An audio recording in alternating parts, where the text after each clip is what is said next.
election. This is volatile.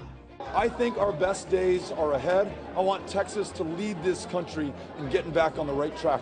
Together, we will keep Texas bright, bright red. Tonight, Senator Ted Cruz and Congressman Beto O'Rourke face off in their first high-stakes debate. And in the past year and a half, we've been delivering real results.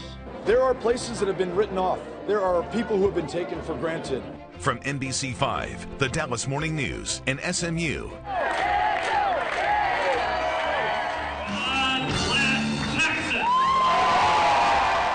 Live from the SMU campus in Dallas. Welcome to the first Texas Senate debate. I'm Julie Fine from NBC5, along with Gromer Jeffers from the Dallas Morning News. Here are the rules for tonight's 60-minute debate. Once a question is asked, the candidate will have 90 seconds to answer.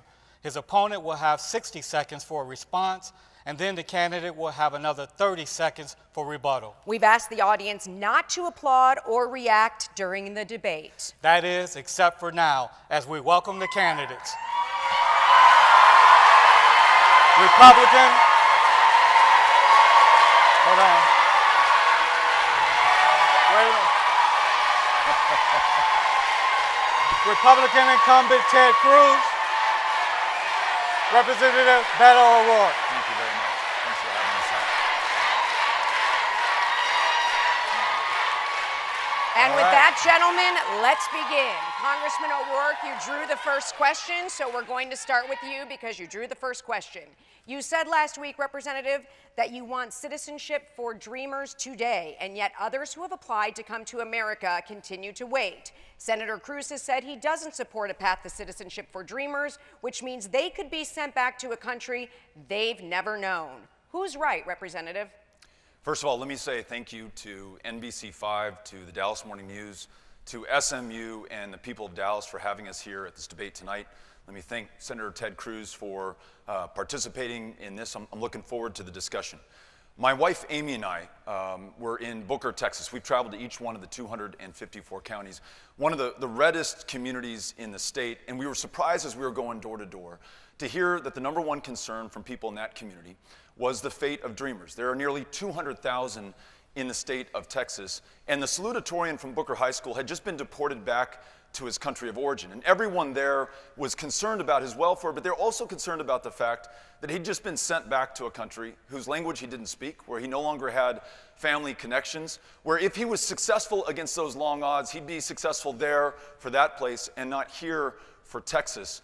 There is no better people than those of us here in this state, Republicans and Democrats, independents alike, the defining border experience, the defining immigrant experience in state, to rewrite our immigration laws in our own image and to ensure that we begin by freeing dreamers from the fear of deportation by making them U.S. citizens so they can contribute to their full potential, to the success not just of themselves and their families, but to this country. The economists who've studied it have said that we will lose hundreds of billions of dollars to the negative if we deport them. We will gain hundreds of billions to the positive if we keep them here. Senator Cruz has promised to deport each and every single dreamer. That cannot be the way that Texas leads on this important issue. Senator Cruz. Well, good evening and welcome. You know, this issue presents a stark divide between Congressman O'Rourke and me. My views on immigration are simple, and I've summed them up many times in just 4 words. Legal, good, illegal, bad. I think the vast majority of Texans agree with that. I think when it comes to immigration, we need to do everything humanly possible to secure the border. That means building a wall, that means technology, that means infrastructure, that means boots on the ground. And we can do all of that at the same time that we are welcoming and celebrating legal immigrants. There is a right way to come to this country. You wait in line, you follow the rules like my father did in 1957. When he came from Cuba, he fled oppression and he came to Texas. He came seeking freedom. We are a state and we're a nation built by immigrants. But it's striking that Congressman O'Rourke over and over and over again, his focus seems to be on fighting for illegal immigrants and forgetting the millions of Americans. You know, Americans are dreamers also. And granting U.S. citizenship to 12 million people who are here illegally, I think is a serious mistake. I think Congressman O'Rourke is out of step with Texas on that. Representative? I'll tell you about being out of step with Texas. Senator Cruz has sponsored legislation that would have this country build a 2,000-mile wall, 30 feet high at a cost of $30 billion. And that wall will not be built on the international border between the United States and Mexico, which is the center line of the Rio Grande. It'll be built on someone's farm, someone's ranch, someone's property, someone's homestead, using the power of eminent domain to take their property at a time of record security and safety on the border. Senator John Cornyn and I introduced legislation that would invest in our ports of entry where the vast majority of everyone and everything that comes into this country first crosses. Knowing who and what come in here makes us safer. It allows us to lead on the issues of immigration reform. Representative, quick follow-up for you. You've addressed the dreamers. Do you think anyone who is undocumented living here should have a path to citizenship?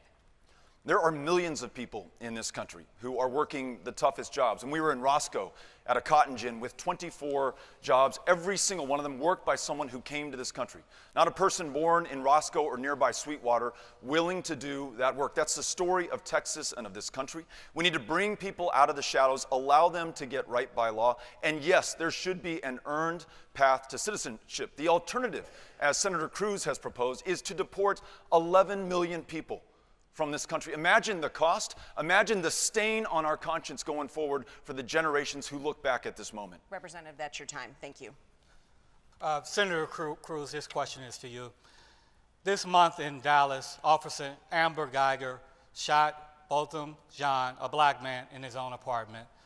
Why did you caution Representative O'Rourke and others not to jump to conclusions in this case when the Texas Rangers and the Dallas County District Attorney said she committed manslaughter? What happened to Mr. John was horrific. Nobody should be in their own home and be shot and killed in their own home. It was tragic. Now, the officer, as I understand it, has contended that it was a tragic mistake. It was a case where she thought she was in her own apartment. She thought he was an intruder. Right now, today, I don't know what happened that evening. Congressman O'Rourke doesn't know what happened that evening.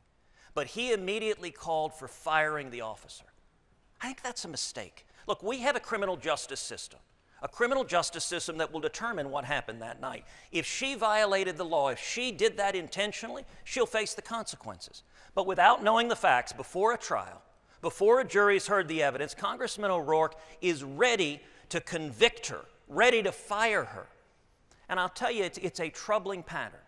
Over and over again, Congressman O'Rourke, when faced with an issue about police and law enforcement, he sides against the police. So in the United States Congress, he voted against allowing funds to go to body armor for sheriffs. When it comes to immigration and customs enforcement, he has said he's open to abolishing that law enforcement agency. And just this week, Congressman O'Rourke described law enforcement, described police officers as modern-day Jim Crow. Let me say something. I have gotten to know police officers all across this state. That is offensive. Just today, Fort Worth is burying Officer Garrett Hall with his wife Sabrina and 2 kids who was shot in the head risking his life. Here today, Officer Brian Graham, an Arlington SWAT officer who was shot in the head. Senator, I'm gonna have to stop. He is here, and every day police officers risk their lives for us. Officer Graham is standing there, his 2 kids. He took a bullet in the head protecting us. And let me say right now, I think it is offensive to call police officers modern-day Jim Crow. That is not Texas. That's your time, Senator. Please, audience, please. No applause. What Senator Cruz said is simply untrue. I did not call police officers modern-day Jim Crow. And I, as well as Senator Cruz and everyone here, mourn the passing of Officer Hall in Fort Worth. My uncle Raymond was a sheriff's deputy in El Paso. In fact, he was the captain of the El Paso County Jail. He's the one who taught me to shoot and the responsibility and accountability that comes with owning a gun. But he also taught me what it means to serve everyone, to be sworn to protect and serve everyone in a community, not just some people. With the tragic shooting death of Botham Jean, you have another unarmed black man killed in this country by law enforcement. Now, no member of law enforcement wants that to happen. No member of this community wants that to happen, but we've got to do something better than what we've been doing so far. If African Americans represent 13% of the population in this country, that they represent 1/3 of those who are shot by law enforcement, we have something wrong. If we have the largest prison population on the face of the planet and it is disproportionately comprised of people of color, we have something wrong in this country. Republicans and Democrats should be able to work together with law enforcement and members of the community for real, lasting, meaningful criminal justice reform. Congressman, that's your time. A quick follow-up to you, Senator Cruz. Do you agree that police violence against unarmed African Americans is a problem? And if so, how would you fix it? I believe everyone's rights should be protected, regardless of your race, regardless of your ethnicity. But I'll tell you something. I've been to too many police funerals. I was here in Dallas when 5 police officers were gunned down because of irresponsible and hateful rhetoric. I was at the funeral in Houston at Second Baptist Church where Deputy Goforth had been shot in the back of the head at a service station because of irresponsible and hateful rhetoric. Just now, Congressman O'Rourke repeated things he knows aren't true. He stated, for example, white police officers are shooting unarmed African American children. The Washington Post fact-checked that claim and conclude Congressman O'Rourke was wrong. But I'll tell you something, that rhetoric does damage. Senator. That rhetoric divides us on race. It inflames hatred. We should be bringing people together instead of suggesting the police are risking their lives to protect all of us, to protect African Americans, to protect Hispanics, and turning people against the police, Senator, I think is profoundly irresponsible. This is why people don't like Washington, D.C. You just said something that I did not say. What did you not say? Attributed it to me. What did you not say? I'm not going to repeat the slander and the mischaracterization. I'm not going to repeat the slander and the mischaracterization. No, this is your trick in the trade, to confuse and to incite based on fear and not to speak the truth. This is a very serious issue, and it warrants the truth and the facts. All right, Representative O'Rourke, this question is for you. It's about the national anthem protest. Polls show that most Americans don't think that NFL players should be kneeling during the national anthem, even if they believe that they have the right to do so. But you have said there's nothing more American than protesting for your rights. What do you say to people who claim that you're out of step with most Texans on this issue? I mentioned just a minute ago, members of law enforcement are not sworn to serve and to protect only some people. They're sworn to protect and serve everyone in a given community. Those service members who put their lives on the line, who are serving tonight in Afghanistan, in Iraq, in Syria, they swear not to a man or to a group of people in this country, but they swore to support and to defend the Constitution of the United States of America, the Constitution for all of us. The civil rights marchers who took their lives into their hands crossing the Edmund Pettus Bridge in Selma, Alabama, some beaten to within an inch of their lives, those who lost their lives in the Deep South to the racism of America at the time. Those freedom riders who had the audacity to take Greyhound buses in the Deep South, using the bathrooms or the water fountains of their choice, knowing full well that it would end up in the Mississippi State Penitentiary, Parchman, as it did for John Lewis. They marched not just for themselves, but for everyone. And when now we have injustice in this country, 2 sets of criminal justice systems depending on your race, your ethnicity, and your color. That prison population that I talked about that is disproportionately comprised of people of color. Too many unarmed African American men losing their lives in this country. To peacefully protest that injustice, nonviolently, and to call attention to that, to prick the conscience of this country so that those in positions of public trust and power will finally do something. Standing up not just for your rights, but everyone's rights in this country. There's nothing more American than that. That's your time, Congressman. I'm going to have to ask again for the audience to please refrain from reacting and applause, okay? We need to get through a lot of questions here. Senator Cruz. You know, Congressman O'Rourke gave a long soliloquy on the civil rights movement. And I'll tell you, one of the reasons that I'm a Republican is because civil rights legislation was passed with the overwhelming support of Republicans, and indeed, the Dixiecrats who were imposing Jim Crow, the Dixiecrats who were beating those protesters were Democrats. And that's one of the reasons I'm proud to be a member of the Party of Lincoln, a member that stands for equal rights for everyone, regardless of what race, what ethnicity. Every human being is a creation of God that our Constitution protects. But nowhere in his answer did he address the fact that when you have people during the national anthem taking a knee, refusing to stand for the national anthem, that you're disrespecting the millions of veterans, the millions of soldiers and sailors and airmen and Marines that risk and fight and die to protect that flag and to protect our liberty. And to be clear, everyone has a right to protest. You have a right to speak. But you could speak in a way that doesn't disrespect the flag, that doesn't disrespect the national anthem. And I'll tell you, those civil rights protesters would be astonished if the protest were manifesting and burning the flag. Dr. King, that's not something Dr. King stood for. He stood for justice without disrespecting the men and women who fight for this country.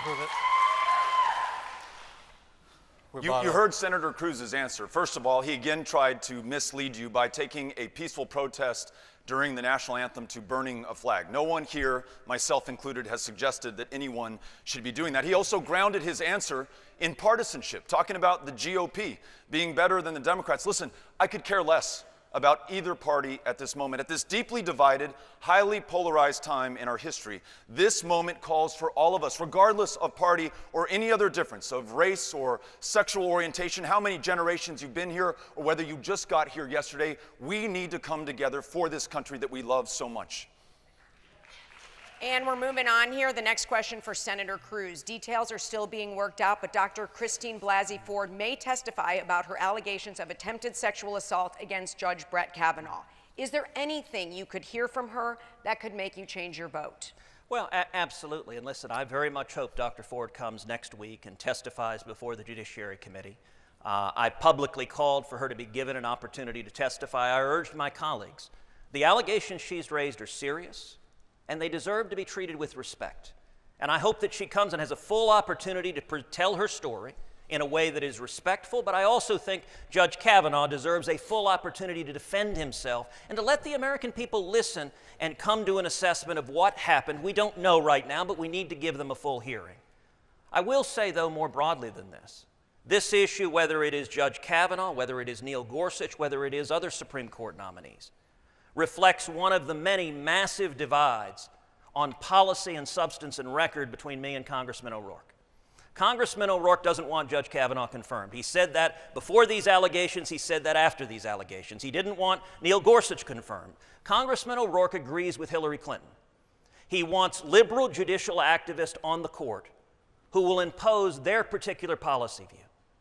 I have devoted virtually my entire life to defending the Constitution and Bill of Rights. I think one of the major issues the American people had before us in 2016 was, what vision of the court do you want? And I believe Texans want constitutionalists on the Supreme Court who will defend the First Amendment, who will defend free speech, who will defend religious liberty. Religious liberty, one of the fundamental liberties that's been under assault. Who will defend the Second Amendment. And I would note, the justices that Congressman O'Rourke would insist upon, like Hillary Clinton, are justices that would undermine and effectively write the Second Amendment out of the Constitution. Those are radical views, and they're not views consistent with the overwhelming majority of Texans. Thank you, Senator. That's your time. Representative? The senator has a troubling history of the kinds of nominees that he's supported. Someone like Jeff Mateer to the federal bench, someone who believes in conversion therapy, who's described transgender children as part of Satan's plan. People like Andrew Oldham, who could not say whether the landmark school integration 1954 Brown versus the Board of Education was correctly decided. People like Brent Talley, who has never tried a case before. Dr. Ford's allegations should be investigated by the FBI, full stop. There's precedent for that. That's the right thing to do given the gravity of the accusations.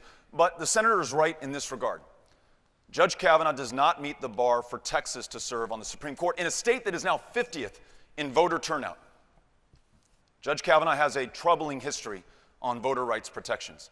In a state that is the epicenter for the maternal mortality crisis, 3 times as deadly for African American women, Judge Kavanaugh has a troubling history in agreeing that Roe versus Wade is the decided law of the land. And in a state where you can be fired for being gay, his support for civil rights is in question. We need a Supreme Court justice who will decide in favor of people and for their rights that have been established by precedents and under the Constitution. And in Brett Kavanaugh, we do not have that justice. Representative, that's your time. Senator Cruz. You know, it was striking. He didn't dispute that he supports liberal activists who would impose the policy he wants. It's not a judge's job to impose policy. And he also didn't dispute that he wants justices that would undermine the Second Amendment. Let me talk for a moment about the case Heller versus District of Columbia. It's a landmark case that upheld the individual right to keep and bear arms under the Second Amendment. I represented Texas and 30 other states winning a landmark 5-4 victory, upholding your right to keep and bear arms. Congressman O'Rourke, like Hillary Clinton, wants justices who would overturn that. And let me tell you the position of the dissenters. The dissenters in Heller said that no individual, no American whatsoever has any right to keep and bear arms whatsoever. That's a radical position. It's an extreme position. And that's what Congressman O'Rourke wants to see the Supreme Court doing, writing the Second Amendment out of the Bill of Rights. That's not true. And we are moving on here. Hold on. He disputed that. You can have a rebuttal. Of course I support the Second Amendment. In what way, in what respect, and name one judge you've ever supported who would actually you may not understand how the House and the Senate work, but it's your job in the Senate to decide if you're going to support or not support a given nominee. Did you endorse Hillary Clinton? Not in the House. Did you endorse Hillary Clinton? That has nothing to do with Well, it does, because Hillary promised every justice she would appoint would vote to overturn Heller. I fully support the Second Amendment. Time, gentlemen. Let's move on here. This question goes to Representative O'Rourke. Representative, you believe in universal background checks and an assault weapons ban in a very gun-friendly state. A poll from Quinnipiac University shows that about half of Texans do support stronger gun laws, while 45% do oppose them. Is Texas ready for a senator who wants to roll back gun rights? I think Texas is ready for a senator who will defend the Second Amendment, but also ensure that we can protect the lives within our lives. Both Senator Cruz and I were able to visit with students who survived the shooting at Santa Fe High School, to meet with some of those parents there. And students like Bree, who argued that we should have universal background checks because it makes our communities and our states demonstrably safer. We know that from those states that have adopted them that have seen a near 50% reduction in serious gun violence, fewer gun crimes committed against law enforcement, fewer boyfriends killed by their girlfriends, girlfriends killed by their boyfriends, and it is supported by most people in Texas, gun owners, non-gun owners alike, Republicans and Democrats. And listening to those who've served this country, put their life on the line, like the Vietnam veteran that I met in Wichita Falls, who said shortly after the Parkland shooting massacre there in that school that young man was better armed in that school against defenseless children than he was in the jungles of Vietnam. When I listen to the emergency room doctors who tell me that a handgun wound, if it is treated in time, if it doesn't hit a major artery or your heart, will be able to save your life. But a weapon designed for the express purpose of killing people as effectively, as efficiently, and as great a number as possible. The high-impact, high-velocity round from an AR-15 will blow a hole the size of an orange out your back. You will bleed to death before anyone can get to you, and that's exactly what it was designed to do. Weapons of war belong on the battlefields, not in our schools or our churches, our concerts, or our public life. Senator. You know, all of us have been horrified as we've seen these school shootings. Santa Fe High School is about a half hour from my house. I was home that morning at 7:30 in the morning when the shooting happened. I jumped in a truck and headed down there. I spent the entire time at Santa Fe High School, that entire day, with students, with teachers, with first responders, with parents. It is horrific, and let me say, as the father of 2 daughters, there is something deeply wrong that we have these shootings. There are a lot of things behind it that have nothing to do with government. They have things to do with things like removing God from the public square, like losing the moral foundation of much of our society, like losing the binds of community and family. But I'll tell you, that afternoon, Governor Abbott and I were in a hospital visiting with a young man who was shot. There were probably a dozen other students in that room. And we said, what's the answer to this? And we just kept our mouths shut and listened.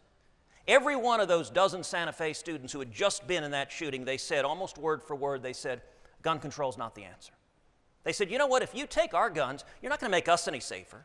You're just going to mean that the killers and murderers have guns. We asked, well, what do you do then? The number one answer I heard from the students and parents and teachers at Santa Fe is more armed police officers in schools to keep our kids safe. We can make our schools safer by having officers protect them. Senator, that's your time. Representative? We had a town hall meeting in Graham, Texas, where I met an educator named Holly. She's been teaching for 29 years, so she understands what goes on in schools and in the classroom. She's also the advisor to the Clay Target team. She's probably the best marksman in that community, maybe of anyone here at this auditorium today. And she said from her experience in the classroom, from her experience as a marksman, bringing a firearm into that classroom is not going to make those children safer. Listening to Rhonda Hart, who lost her daughter Kimberly in the Santa Fe shooting, she tells me bringing weapons into those classrooms would not have saved her daughter's life. It will not make us safer. Thoughts and prayers, Senator Cruz, are just not going to cut it anymore. The people of Texas, the children of Texas deserve action. Well, hold on a second, and let me be very clear. More armed police officers in our schools is not thoughts and prayers. I'm sorry that you don't like thoughts and prayers. I will pray for anyone in harm's way, but I'll also do something about it. And my very first year in the Senate, I led the way introducing legislation that would have provided $300 million in additional funding for school safety, to harden our schools, to put metal detectors, to have more police officers. And unfortunately, your party in the Senate, the Democratic Party, filibustered that legislation because their only focus politically was trying to undermine the Second Amendment rights of law-abiding citizens. All right, Senator, let's move on. Let's move on. This question is for you, Senator Cruz. The last time you stood for election was in 2016. You were the runner-up in the Republican primary for president. You ran against then New York businessman Donald Trump. Donald Trump, as you remember, dubbed you Lion Ted. He took swipes at your wife and father. You, in turn, called him a pathological liar. And quite frankly, there are so many insults between the two of you, it would take the rest of this show to go through them all. But now that he's president, you guys have become friendly to the point where you praised him in Time magazine. How do you respond to critics who say that as it relates to President Trump, you've lost your dignity? Well, there is no doubt 2016 was an election unlike any others. And there were some hard shots thrown. I'll tell you, my dad, who's here tonight, anyone who knows me knows my father has been my hero every day of my life. And Heidi and my daughters, who are here as well, anyone who knows me knows Heidi is my best friend in the world. I think she is the most beautiful woman on the face of the planet. I am blessed from God to be married to Heidi Cruz. Now, after the election in 2016, I faced a choice. Donald Trump had been elected president, and we had an opportunity to do something extraordinary. I made a conscious choice to do the job I've been elected to do, which is to represent 28 million Texans. I've got a responsibility, which is to fight for every person here and every person in this state. And so I have worked hand in hand with the president on substance, and we have delivered remarkable victories, the biggest tax cut of a generation. We've seen 4 million new jobs created since Trump was elected, and we cut taxes and cut regulations. We're seeing record low unemployment. Texans' lives are better. So yes, I could have chosen to make it about myself, to be selfish and say, you know what, my feelings are hurt, so I'm going to take my marbles and go home. But I think that would have been not doing the job I was elected to. And every single day in the Senate, it has been my job to fight for jobs, jobs, jobs, and to fight for 28 million Texans. I've done that. And if the people of Texas re-elect me, I will continue to fight each and every day for jobs and economic opportunity for Texas. That's your time. Representative O'Rourke. Farmers and ranchers that I meet all across this state as I visit each one of the 254 counties of Texas wonder where their junior senator is, as this president enters trade wars and imposes tariffs that are going to hurt no state more than Texas. Average citizens from both parties and independents alike wonder where our junior senator is when you have a president who may or may not have tried to collude with Russia in 2016, but to quote the conservative columnist George Will on that stage in Helsinki as he defended Vladimir Putin instead of the United States of America, that was collusion in action. Listen, if the president attacks you personally, your wife, your father, how you respond is your business. But when the president attacks our institutions, this country, allows a foreign power to invade our democracy, that is our business. We need a U.S. senator who will stand up to this president where we must, work with him where we can, but ensure that 242 years into this audacious experiment, that we are still a nation of laws and not one of men. So let me say two things. Number one, Congressman O'Rourke invoked farmers and ranchers. I'll tell you, I'm incredibly privileged to have the support of farmers and ranchers across the state. Indeed, the Texas Farm Bureau has endorsed my reelection because I've been fighting for farmers and ranchers for 6 straight years. And on policy, Congressman O'Rourke's position are dramatically out of touch with farmers and ranchers. He supports President Obama's Waters of the United States rule. He's voted in favor of it multiple times, puts massive burdens on farmers and ranchers. He's voted in favor of the death tax, keeping it broad, sucking farmers and ranchers and small businesses into it. That's not good for farmers and ranchers. But you know where his question ended? It ended on an attack on Donald Trump. And the modern Democratic Party is just consumed with hatred for Donald Trump. That's why Congressman O'Rourke is the only Democratic Senate nominee in the country to explicitly commit to voting to impeach President Trump. That is extreme, and that doesn't reflect Texas. That's your time.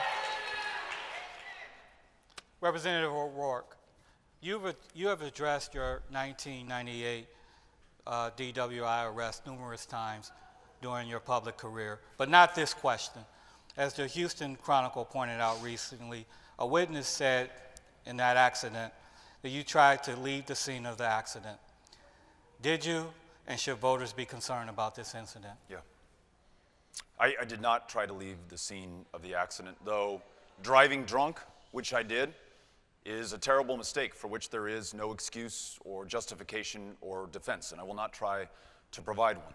I can only tell you that I was able to have a second chance in my life. I was able to start a small business with good friends in El Paso, was able to meet Amy on a blind date before Tinder, raised 3 amazing kids with her, Ulysses, Molly, and Henry, serve my community on the El Paso City Council, and represent 750,000 people from my community in the United States Congress. I've made the most that I could with my second chance and my opportunity. What I do know is that as a white man in this country, there's a privilege that I enjoy that many African American men and women do not.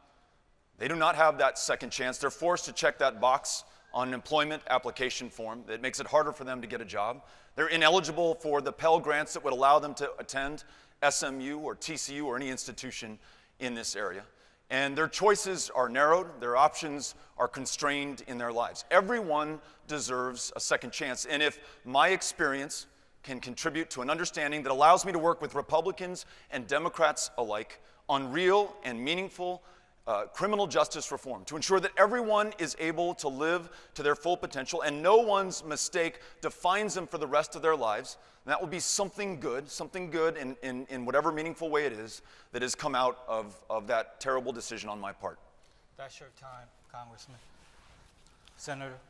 You know, I don't intend to get into Congressman O'Rourke's personal history, but I will keep the focus on issues and substance and record. And I will say, as a member of Congress, he introduced legislation that would make it easier for those with drug convictions to get driver's licenses.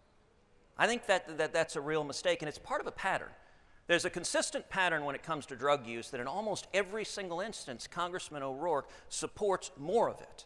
So when he was on the El Paso City Council, he's one of the leading advocates in the country for legalizing marijuana. He wrote a book about that. Now, legalizing marijuana is actually a question on which I think reasonable minds can differ. I've always had a libertarian bent myself. I think it ought to be up to the states. I think Colorado can decide one way. I think Texas can decide another. But I'll tell you, Congressman O'Rourke didn't stop with marijuana. He introduced and he advocated for a resolution in the El Paso City Council calling for a national debate on legalizing all narcotics. That includes heroin and fentanyl and cocaine. And let me say, that is not, I believe, a reasonable issue on which people can disagree. Now, I suspect Congressman O'Rourke will say, we're just calling for a debate on it. Well, we're on a debate stage now. I will tell you, I think it would be a profound mistake to legalize all narcotics, and it would hurt the children of this country. That would be a serious mistake. Senator, that's your time. I agree with you. Representative, yeah. Please. To be clear, I don't want to legalize heroin and cocaine and fentanyl. But what I do want to ensure is that where in this country, most states have decided that marijuana will be legal at some form, for medicinal purposes, for recreational purposes, or at a minimum will be decriminalized, that we don't have another veteran in this state prescribed an opioid because the doctor at the VA would rather prescribe medicinal marijuana but is prohibited by law from doing that. Another older woman with fibromyalgia who's not able to use medicinal cannabis because it's against the law here, and another African American man, because more likely than not, that's who will be arrested for possession of marijuana, to rot behind bars instead of enjoying his freedom and the opportunity to contribute to the greatness of this country. Yes, I want to end the war on drugs and specifically want to end the prohibition on marijuana. And Grover, let me point out, he didn't dispute that as 9 years ago, as an elected member of the El Paso City Council, he introduced and advocated for energetically debating ending the prohibition on all narcotics, on everything. He says he doesn't agree with that now, but that was only 9 years ago. And I'll tell you, when it comes to this, this is an issue that's personal to me. My older sister, Miriam, died of a drug overdose. People all across the state of Texas, 70,000 people a year are dying of drug overdoses in this country. We have an opioid crisis. And I think talking about legalizing all narcotics, I think that is profoundly dangerous, and it doesn't represent the interest of Texans.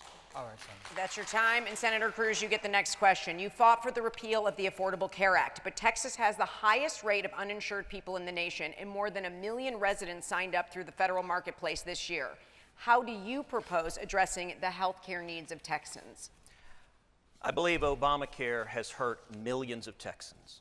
It was sold to the people of this country on a promise from President Obama: if you like your health insurance plan, you can keep it. If you like your doctor, you can keep it. PolitiFact, the left-leaning organization, rated that 2013's lie of the year, as millions of Americans had their health insurance canceled against their will. But the biggest reason people are unhappy with Obamacare is it's made their premiums skyrocket. I hear from Texans all over this state, I can't afford health insurance. President Obama promised the average family's premiums would drop $2,500 a year. In fact, they have risen over $5,000 a year. When Obamacare was implemented, the most inexpensive plan for a 30-year-old healthy man here in the Dallas area was $363 a year. Today, in this zip code where all of us are right now, a bronze plan for a 30-year-old healthy man is about $3,000 a year. A silver plan is over $4,400 a year. That's going from $363 to, in just a few years, increasing over tenfold. That's not right. What do we need to do? We need to lower premiums for everyone. How do we do that? We can protect pre-existing conditions, and you need to understand, everyone agrees we're going to protect pre-existing conditions. But we also need more choices, more competition, more options, so that prices drop, so that young people coming out of SMU or coming out of schools across this country can afford health insurance instead of facing the disaster that Obamacare has done to our health care system. And that's your time, Senator. Representative? I don't know how you're going to repeal every single word of the Affordable Care Act and keep protections for pre-existing conditions. Keep protections for Victor, who's the son of our new friend Laura Lehman, who we met. Victor has cerebral palsy, has uncontrolled seizures, is incredibly expensive medically to keep alive. He's a medically complex child, but his life is worth just as much as anyone else's life in this country. I want to make sure that we keep those pre-existing condition protections for Victor. I want to make sure that we improve and stabilize the Affordable Care Act. I want to make sure that I never meet another young man like Joey in Laredo, 29 years old, has diabetes, now has glaucoma, does not have health care. And so the one time that he did see a doctor, that doctor said, you will be dead before you are the age of 40. And as he gets closer to death and takes himself to the emergency room, as the suffering becomes too great, the outcomes will not be as good as they would have been otherwise if we had invested up front, and the care will be disproportionately more expensive. I want to make sure that we also expand Medicaid. This state left $100 billion on the table that could have provided care for people in this community, introduce Medicare as an option on the exchanges, and then get to universal, guaranteed, high-quality health care for every child, for every woman, for every man in this state and every state in the union. Representative, that's your time. Senator Cruz. You know, it was striking that Congressman O'Rourke didn't have a word to say to the millions of Texans whose premiums have skyrocketed. He talked about pre-existing conditions, but every one of us agrees pre-existing conditions must be protected. And indeed, when we were debating Obamacare, I introduced legislation called the Consumer Freedom Amendment that would protect pre-existing conditions, but that the Health and Human Services Agency ran the numbers and found the Consumer Freedom Amendment, allowing people to purchase the health insurance that you want, would reduce annual premiums about $5,000 a year. We've got to lower premiums, and Congressman O'Rourke has voted 67 times to keep Obamacare. He hasn't been there to fix the people that are getting hurt, that are forced into part-time jobs. Instead, his answer is socialized medicine. Socialized medicine is a mistake, and it would hurt the people of Texas. Okay, and our next question is about trade. This goes to Representative O'Rourke. Both of you have expressed concern over changes in trade and tariffs and their impact here in Texas.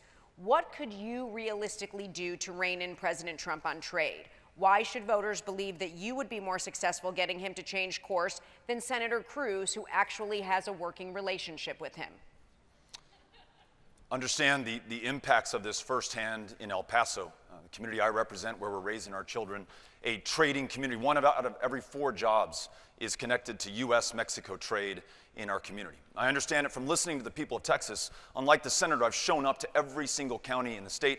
Being in Seminole, listening to a pecan grower who's seen the tariffs on his pecans go from 7% to 47%. No one's buying his pecans around the world right now. And though he said these trade wars might end, these tariffs might come down, those purchasers in those other countries will find other countries from whom to buy. His farm will no longer be sustainable anymore. When has this country ever gone to war without allies? That's precisely what we're doing by levying $200 billion in tariffs against China and alienating the EU and Canada and our traditional trading partners. This state, with its farming and ranching and producing and manufacturing and export-based economy, needs a senator who will work with the president where we can and stand up to him where we must. I met with the president's Secretary of Commerce, Wilbur Ross. I met with his United States Trade Representative, Representative Lighthizer. And this is the case that I made to them. Not only does this state depend on trade, and we must protect those trading relationships that we have, but if we are to improve NAFTA and our relationship with Mexico specifically, let's ensure that those Mexican workers also have the ability to organize, to demand higher wages, which will make the United States worker a little bit more competitive. In the draft that I've seen so far of this latest agreement, that is included within it. So it shows that I'm able to stand up to the president where it counts and able to work with him where it will do the most good. That's your time, Senator Cruz. Free trade is good for Texas. It's good for Texas farmers and ranchers. It's good for Texas businesses. I have made the case to President Trump directly and personally dozens of times that we should be expanding our access to foreign markets, opening up the Mexican energy markets, expanding our access to Canada. If you look at the EU, it was interesting that Congressman O'Rourke referenced the EU. We've actually seen real breakthroughs in trade with the EU, that the European Union is now talking about sitting down with America and looking at zero tariffs, lowering their tariffs. You know, I thought it was interesting Congressman O'Rourke brought up pecan farmers, because I've made the case directly to the administration that they should work on India to lower their tariffs on pecans so that we can export to India. But the difference is, I've made that case repeatedly to the president. Over and over again, I've worked hand in hand with the president on policy wins for the people of Texas. As far as I know, Congressman O'Rourke has never spoken to the president, other than to publicly call for his impeachment. That doesn't suggest a relationship in the state of Texas when you are leading the extreme left wing wanting to impeach the president and attack the president. That's not setting you up to have victories for the people of Texas. Representative? I'll work with anyone, anytime, anywhere, and that includes the President of the United States. Worked with Republican colleagues to expand access to mental health care. There were 500,000 veterans who put their lives on the line for this country, who by law, because of the status of their discharge, were unable to go into a VA and see the psychiatrist or psychologist who would save their lives. I was able to bury the differences between myself and a Republican colleague who had a similar proposal. We introduced it, got it passed in the House. There was a similar bill passed in the Senate, signed into law by President Trump. That's saving lives of veterans in this state and throughout this country right now. So whether it's veterans, service members, farmers, ranchers, Americans, I'll stand up for everyone and work with anyone, including the president, to make sure that we do better for this country. Senator Cruz, this question is about Texas values. You campaign on the fact that you represent Texas's values, but if you look at the polls,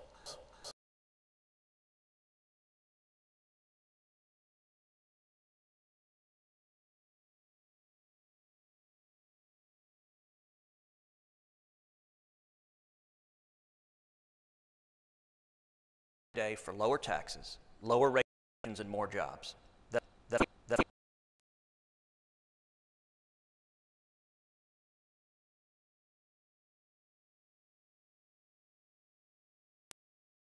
You're right, we have a real race in the state of Texas. The hard left is energized, they're angry, many of them are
You know, only one of us has been to each county in Texas and would have an idea of what Texas values and interests are.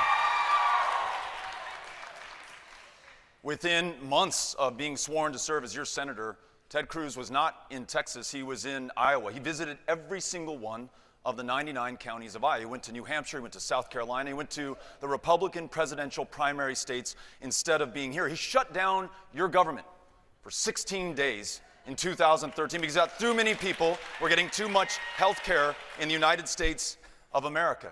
And in 2015, he missed 1/4 of the votes in the United States Senate. In 2016, he missed 1/2 of the votes in the United States Senate. You tell me who can miss half the days at work and then be rehired for the same job going forward. That's not what Texans want. They don't want somebody who's captured by corporations and political action committees and special interests, because that's where Ted Cruz gets his money. Our campaign is the largest grassroots campaign this state has ever seen, funded by people and only people in every single one of the counties of Texas every single day. Congressman, that's your time. Senator. You know, Gromer, Congressman O'Rourke doesn't seem to understand that representing Texas is not doing a photo op in each county in Texas with reporters in tow, but it's actually standing up and fighting for the people of Texas. And I can tell you, in the 6 years I've represented Texas, I have been there on the ground. In West Texas, when the explosion happened, I was on the ground with the families of the first responders who were killed. When Hurricane Harvey hit this state, I was on the ground in my hometown of Houston, but also in Victoria and Rockport and Port Aransas and Aransas Pass and Refugio and Beaumont and Port Arthur and Orange and Nederland. Oh, not once, not twice, but 3, 4, 5 times on the ground with the people of Texas. When Sutherland Springs saw the worst church shooting in the history of this country, I was on the ground. Representing Texas is being there for Texans, but actually standing up and fighting for Texans, not George Soros, not big liberal interests, but fighting for the values of the people of Texas. And the next question goes to Representative O'Rourke. The Texas business community overwhelmingly supported the tax overhaul that you voted against last year. How can you effectively represent that important constituency when you have such a fundamental disagreement? Generations from now, people looking back at this moment will not be able to believe that a country $21 trillion in debt, with the greatest levels of income disparity that we've seen since the last Gilded Age of more than 100 years ago, would find as its solution to the problem $2 trillion in tax breaks that disproportionately flow to corporations that are already sitting on record piles of cash and the already wealthy in this country. A tax bill written by the lobbyists for those very corporations. In fact, in one draft, in the margins, written by those lobbyists so that their corporate bosses could see the text before the senators could vote on it. And in the days before and just after Senator Cruz voted for this massive giveaway to the already wealthy, he received more than $120,000 from the political action committees that represent those who benefited from these tax breaks. I believe not in investing in corporations and in special interests. I believe in investing in people, in universal pre-K for every child so everyone has the same starting line in life, in health care for every Texan and every American so they're well enough to be their best, the ability to attend community college or SMU so that you can better yourself and do better for everyone else in your life, in your community, and in this country. I believe in investing in broadband internet in the 50% of rural Texas that today cannot reliably get online. I believe in investing in communities and in people, not in corporations, special interests, and political action committees. You know, there is a consistency in Congressman O'Rourke's record. Over and over and over again, he supports higher taxes. When he was on the El Paso City Council, he voted 3 times to increase property taxes in El Paso. He voted in favor of a, quote, rain tax, which I don't even know what that is. I guess a tax on rain, but I'm not sure. He voted in favor of a pool tax. As a member of Congress, he has voted in favor of the death tax. He voted against the tax cut. And by the way, this tax cut has cut taxes on Americans all across Texas. It doubled the child tax credit. If you're a parent, it doubled it from $1,000 a child to $2,000 a child. That's real money. And by the way, that's refundable and in your pocket. And yet, his answer is he doesn't want to cut taxes. He wants to raise your taxes. So understand what Beto O'Rourke is promising you. If he's elected, he will fight to raise your taxes. That is not consistent with what the people of Texas want. Representative. Those 6 years that I was on the El Paso City Council, every single year we balanced the budget. We didn't see each other as Republicans or Democrats. We saw each other as El Pasoans with a common interest in delivering for the taxpayers in our community. Only one of us on this stage has started and run a small business, had to meet payroll every single week, had to go before the bank and try to get a loan to expand that business, had to go out and hustle for new customers and make sure that we kept those who we already had happy going forward. That required balance in a budget and understanding how to make ends meet. I want to make sure that, again, we're not giving away to corporations and special interests. That's what Senator Cruz would do, thanks to the contributions that he's received from those political action committees. He's working for the clampdown and the corporations and the special interests. He's not working for the people of Texas. Representative O'Rourke, we'd like to end this for both of you on a very positive note, and we'd like to ask you to tell us something that you admire about your opponent. Right. Senator Cruz and I were both elected to the United States Congress in the same year, 2012. We both have young children. I know how hard he works. I know how much time he has spent away from his kids. I know what a sacrifice that is to his family. I know that he's doing it for one reason. He wants to serve this country, and he's trying to do his best. We may have differences of opinions on what our destination might be and how we're going to get there. But I have no question that Senator Cruz wants to do the best for America, and he does so at great sacrifice to his family and to his kids. And so I thank you, Senator Cruz, for your public service. Thank you. And you know, I actually agree with those sentiments. I would express the very same sentiments back at Congressman O'Rourke. You're right, being a dad of young kids is hard. I know the sacrifice you're putting in. My girls, every day when I leave for the campaign trail, it's hard. There are a lot of tears in the Cruz household. I'm sure there are in the O'Rourke household too. That is the single hardest part of doing this. And let me say beyond that, look, I think Congressman O'Rourke is passionate. He is energetic. He believes in what he's fighting for. In fact, I have very much the same sentiments. You know, last year I did 3 debates with Bernie Sanders, and I expressed this at all 3 debates, that Bernie Sanders believes in what he's fighting for. He believes in socialism. Now, I think what he's fighting for doesn't work, but I think you are absolutely sincere, like Bernie, that you believe in expanding government and higher taxes, and I commend you for fighting for what you believe in. As you noted, we disagree on the outcome, but you're fighting for the principles you believe in, and I respect that. True to form. Before we bring, come on, artists. Before we bring the debate to a close, each candidate will have a 90 seconds for a closing statement. Senator Cruz, let's start with you. In November, there are going to be a lot of things on the ballot. Both Congressman O'Rourke and I will be on the ballot, but there's going to be a lot more than that. Jobs will be on the ballot. We've seen in the last 2 years 4 million new jobs all across this country. Paychecks will be on the ballots. We've seen Texas employers like American Airlines, like Southwest Airlines, like AT&T giving bonuses and pay raises. Your 401k and your savings will be on the ballot, as we've seen the pensions of millions of Texans going up. You know, Texas understands a very simple formula. When you cut taxes, when you simplify the tax code, when you lift the burden on small businesses, it's good for Texas. It expands jobs, it expands opportunity. And there is a fundamental choice in this election. It's a choice between, we're seeing nationally, socialists like Bernie Sanders, like Alexandria Ocasio-Cortez, and indeed, Congressman Beto O'Rourke advocating for those same policies. Full-on socialized medicine, which, by the way, they call Medicare for all. And let me say to all the seniors in Texas, Medicare, you paid into it your whole life. You're counting on it for your health care. What they're proposing is putting every single person in this country, including illegal aliens, everyone in this country, into Medicare without paying for it. That would bankrupt Medicare. There is a choice for this country. You know, there are also states that implement the kind of policies Congressman O'Rourke supports. High taxes, high regulations, open border states. You look at California, which is hemorrhaging population. You know, the cost of a one-way U-Haul from California to Texas is more than 300% the cost the other way around. In Texas, we understand that if you get government off the backs of small businesses, Texans do well. I've fought for that for 6 years. I've kept my promise. and I will always stand and fight for 28 million Texans. That is your time, Senator. Thank you. Representative O'Rourke. Yeah. Let me again begin by thanking SMU, NBC5, the Dallas Morning News for making this possible tonight.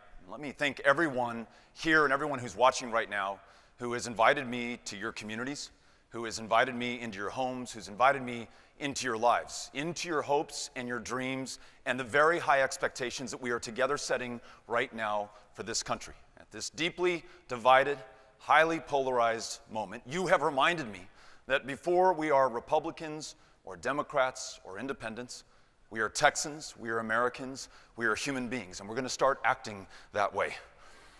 President Harry Truman reminded us that this country was not founded on fear.